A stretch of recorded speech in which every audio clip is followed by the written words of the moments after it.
We decided for whatever reason that we should go check out a bar. Haven't been to a bar in forever, and it was a dumb idea. It just, yeah, I shouldn't have done that. So I am completely friggin' exhausted right now. Actually, I'd rather just go back to sleep. We'll call me in 20 minutes. A lot of cleaning going on over here. Did a whole reorganizing the shop. The shear is supposed to be here sometime at the end of the month, or at least it's supposed to land on the pier sometime at the end of the month. So we got to get all of that set up and clean. The classes are going to launch again on June 1st. So we're getting all that ready. And other than that, it's just clean, tidy, organize, and make it look good. Eventually we're going to tear this whole thing apart, scrap it, toss it, something, and then just build individual welding stations, which will be a lot more economic, if you will, for moving around here. So it's all work in progress. And then we got to finish off for redecorating the lobbies and everything else like that. There's no shortage of work around here.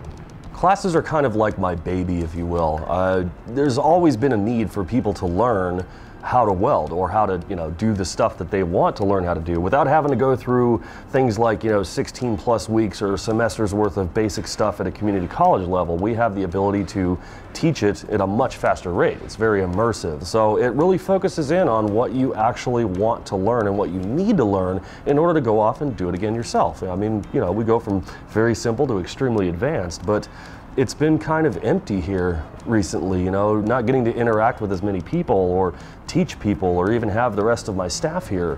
It's been kind of, I don't know, boring. I'm so excited to actually have everybody come back and get into the classes again, but we do have to be safe about it, and instead of having it in groups like we normally would, it's going to be just one-on-one. So that's it. You get one student to one instructor. Only one machine is going to be operating, so that way we can actually keep everything clean and make sure that we're on top of everything. I mean, a little bit of a pain in the butt, but at the same time, we're slowly opening back up, and I'm excited to see the classes come back again. We just started manufacturing motorcycle doors, so he's got the prototype here already. Watch the door. Oh, and I still got to build the handrails and like I said, no shortage of work around here. So just the stuff that I normally use, right? I got the other toolboxes and all the storage cabinets and everything else. I don't need all that. I just need what I typically would use here. So it wheels around, it moves, got my clamps, my measuring and marking. Can wheel it around and put it wherever we need to. So I'm hoping that'll kind of increase our productivity a little bit here. That and waiting for guys like him to not just sit around and do nothing. I'm gonna just mosey down the stairs, right? Oh, yeah. I'm just doing all the work around here. Over the weekend, we played around with some stuff. Got my lines and stuff hooked up. Just bouncing around on this thing. Getting these bags to flex a little bit. Fun. So on Friday, when we put the bags in here, they needed still a little bit to compress. They're, because when they're brand new, they're a little stiff. So we rolled it out in the sun, stretched the bags out a little bit. We did a lot of playing around on this thing, just making it go up and down and all that, just to get it to set in. So right now the bags are flat. They can't go any lower. So that's exactly what we want, which will lay it down flat on the ground wherever we want it to. So every time I go junkyarding, I'm always collecting screws and bolts and all the rest of that stuff. I just boxes of these things. You can never have too many. And if you come out with nothing else at the junkyard, piles and piles of screws only cost you $1 to enter.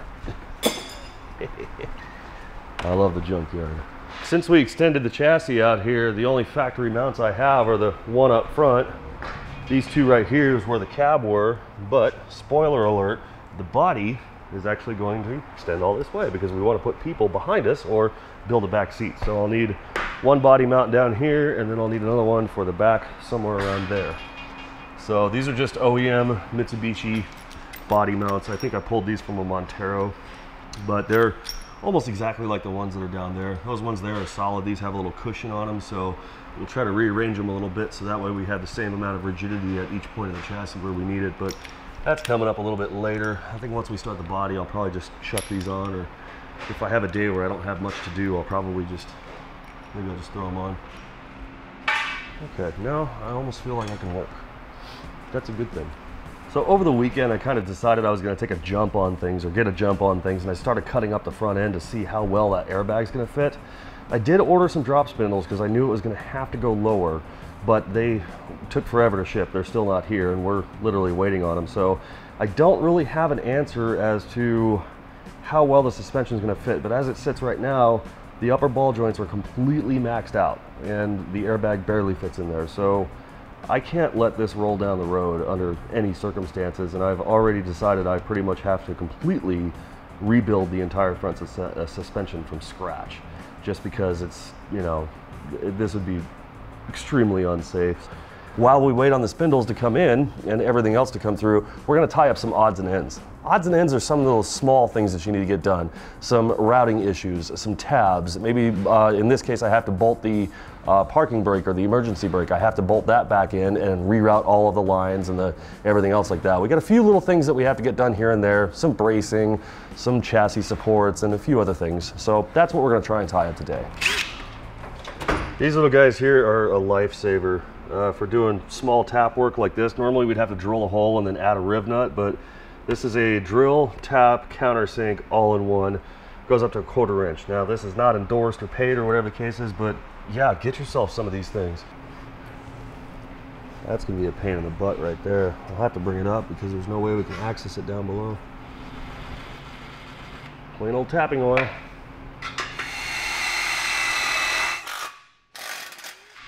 How about you grab on that 12 mil and back me up, Britt? Need a 12 mil. Where is they at? In the toolbox.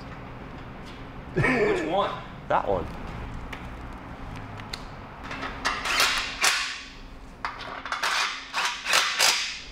There's two.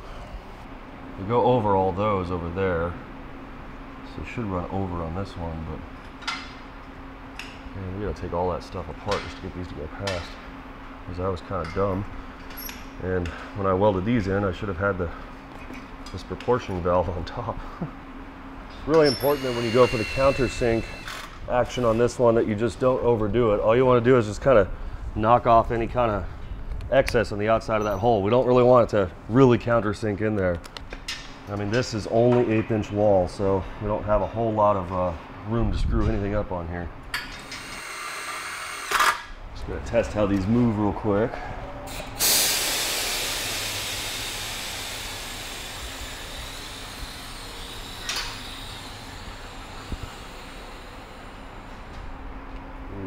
A little bit tight, a little too tight.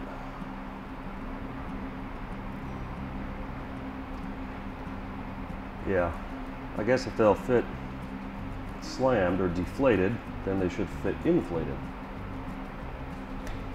When the airbags are fully extended, I measured out the slack in the brake cable, and it was just fine. We had plenty, but with it all the way down, where I mounted it is now snagging on the and stretching on the chassis itself, so that's just kind of a safety issue. We definitely don't want that. So what I should have done was a test run, kind of like the practice swing in golf, and that's what I'll do this time. I'm going to clamp it down, just stick it on there, and then we'll run it through the motion again and make sure that everything actually fits.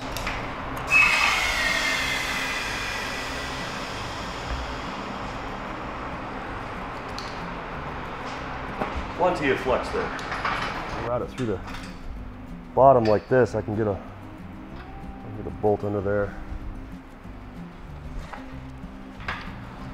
That looks like a professional might have done it. What is that? For your water cooler. My water cooler? Don't you just plug it in and put the jug on? Yeah, but it's got some weird thing that like locks it on, and I can't get the cap to lock on. So what you're saying is you need an engineer to come in here and help you out. Yeah, sure. I mean, those are a little worse than IKEA instructions. I know, right? I screwed up.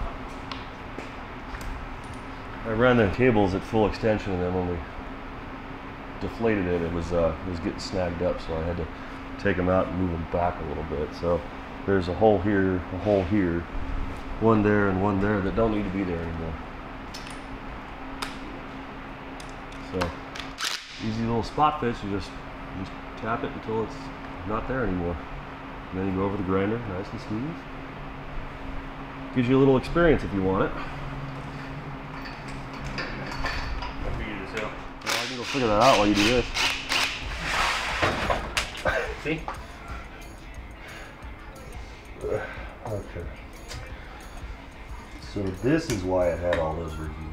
My wife's been nagging me about getting a water cooler for the actual office because we normally have tons of bottles of water, but we finally got one and you know, it was highly recommended, but for whatever reason it doesn't fit. I really can't wrap my head around who would come up with something like that. What were the good old days where you just Threw the water bottle on top.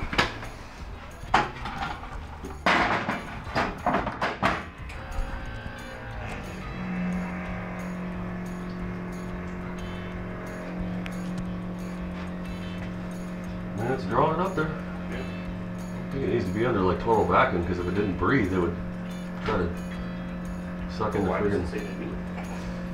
Who knows? I don't know, you know. You can't expect 4-year-olds to write a proper manual. Stick it in there and it works, so we have water. That's I didn't design it, that's for sure. So I think from the fuel filter forward, I can keep that factory line. If not, I'll just rebuild it, but everything from the fuel filter rear, I'll just take that off. Ain't no big deal. Get these out of the way, run those up over the top. Should be okay. It's all in theory. It's all in theory.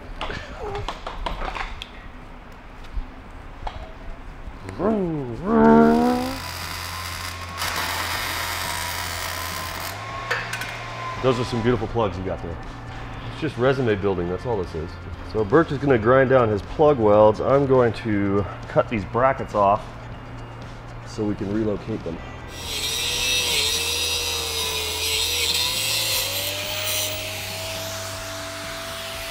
Be firing right at you. All right, so cutoff wheels don't like to turn. In fact, you're not supposed to turn them. So in order to get these to slice out around this radius, I just went in a series of very small straight cuts, little facets, if you will, just to kind of cut it out of there, get it close to all the way through, and then you just kind of smack it off with something heavy like a little tiny ball peen and try to get it off.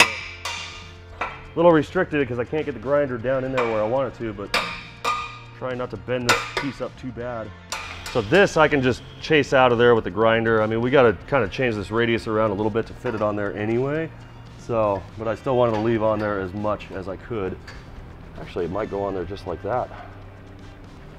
That might be the magic token right there. Carry on. Just a little bit of preparation here goes a long way, because if you just try to grind through a bunch of grease, it's going to clog up your wheels and your discs and everything else like that. That's just not cool.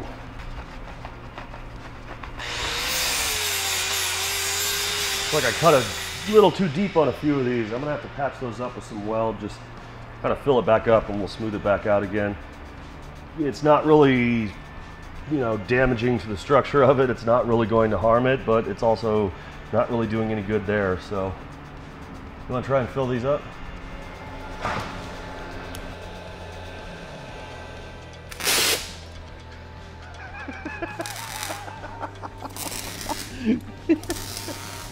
Didn't phase him a bit. Good. Have to work on that. Good thing we got a grinder. You're gonna have to fill those back up. Get rid of one hole, put 20 more in. That you might just want to blast really heavy because it's going to keep on growing tails and spitting junk back out at you, so you just have to give it hell.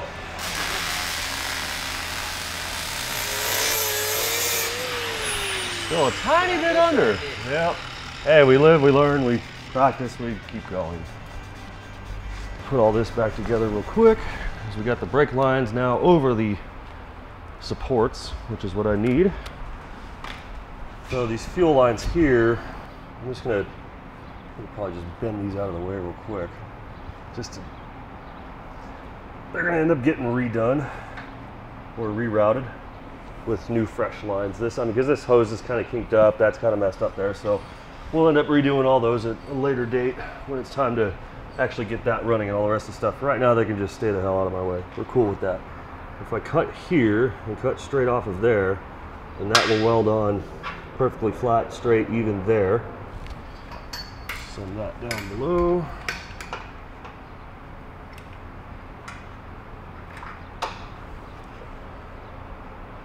I think we can manage.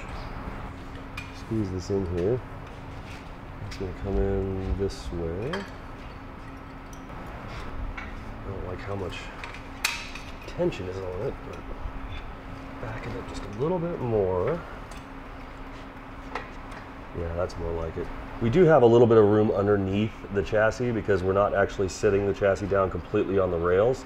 What we are doing though is setting it down on these cross members because I don't want to rebuild them or anything else like that, and it's not really going to matter all that much because the body, which we have to build from scratch, will end up hiding all of that void. This is probably going to make people cringe.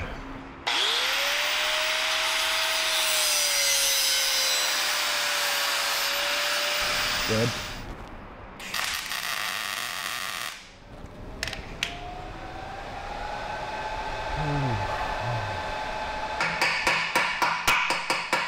Radius that out a little bit.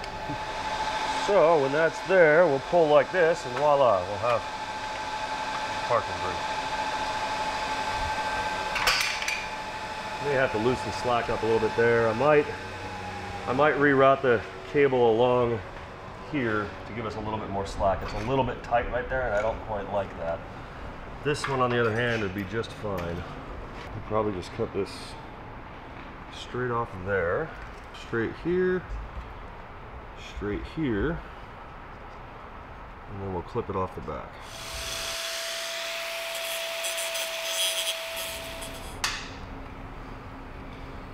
Zappy tappy.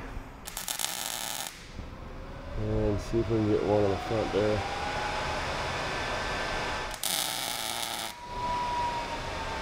See, those look good. Why don't you run like that more often? You missed. I missed, yeah. That's okay. Now we create a pivot and we have brakes. And that is exactly what we need. That is roughly 3/8 of an inch, so yeah, we'll do. Wow. That was lucky. Yeah, it was. The grinder just kind of turned on for a second. All right, we need to be somewhere around that far away. About 2 inches to center. That's enough swing. I don't see a tangent button. That's a tangent button. This time we'll make a copy of it. Exploring software is fun. That stuff looks good. And bingo. Post!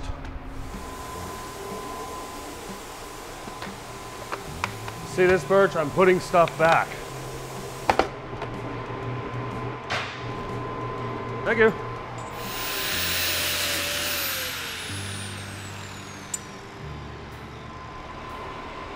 These tabs here are actually a lot thicker than what the OEM is, and that's because I'm not using this additional bracing or any of that other stuff, so we're just gonna up the thickness on it. These are probably about 1/8 of an inch, maybe a little bit less.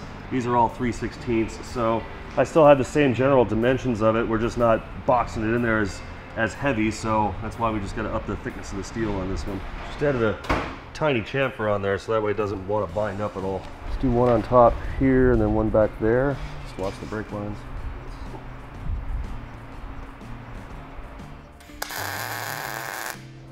Solid. We actually have a parking brake now.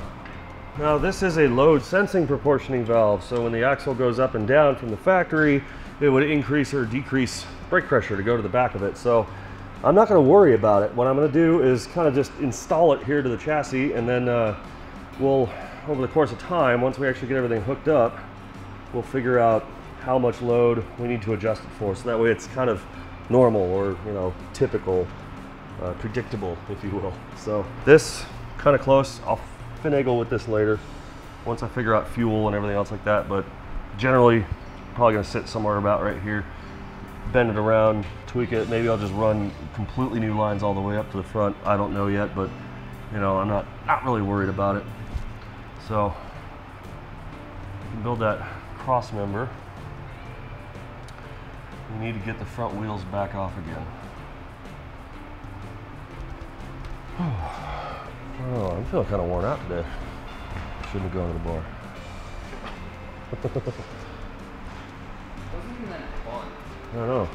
It's kind of lame. Maybe I'm just not the bar type anymore. All right, let me think for a minute.